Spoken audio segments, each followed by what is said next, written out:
ఆయన ఎందుకు దెబ్బలు తిన్నాడు, ఎందుకు అవమాన భారాన్ని భరించాడు, ఎందుకు ఆయన మరణించాడు తెలుసండి? ఆ కలువరి గిరి మీద నీ స్థానాన్ని నా స్థానాన్ని ఆయన తీసుకున్నాడు. ప్రేమ అనే ధ్వజాన్ని నిలబెట్టాడు.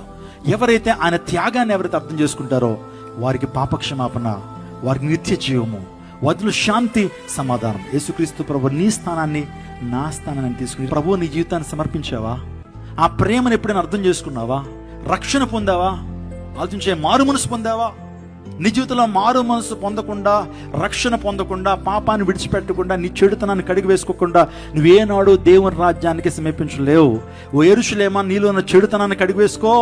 ఇలా కడుక్కుంటాం మనలో చెడుతనానంటే యేసు ప్రభు రక్తం ద్వారా మాత్రమే మన చెడుతనాన్ని కడిగి వేసుకుంటాం. యేసు రక్తం ప్రతి పాపం నుంచి మనల్ని ఏం చేస్తుంది? పవిత్రగా చేస్తుంది. ఇదే మిక్కిలి అనుకూలమైన సమయం, ఇదే రక్షణ దినం. నిష్కలంకమైన రక్తాన్ని మన కోసం కార్చారు. ఆయన దేహం తూట్లుగా విభజించబడింది. ఆకాశానికి భూమికి మధ్యన వేలాడుతూ నిజంగా ఆయన జాలిగల చేతులు చాపి పిలుస్తా ఉన్నాడు. ఏం తెలుసా? నీ హృదయంలో కొంచెం చోటు నాకు ఇస్తావా? హృదయం అనే తలుపు దగ్గర ఆయన తట్టుచున్నాడు. ఎవరైనా స్వరం వింటే ఆ వారితో కలిసి దేవుడు భోజనం చేస్తాడని ప్రకటనలో రాయబడింది.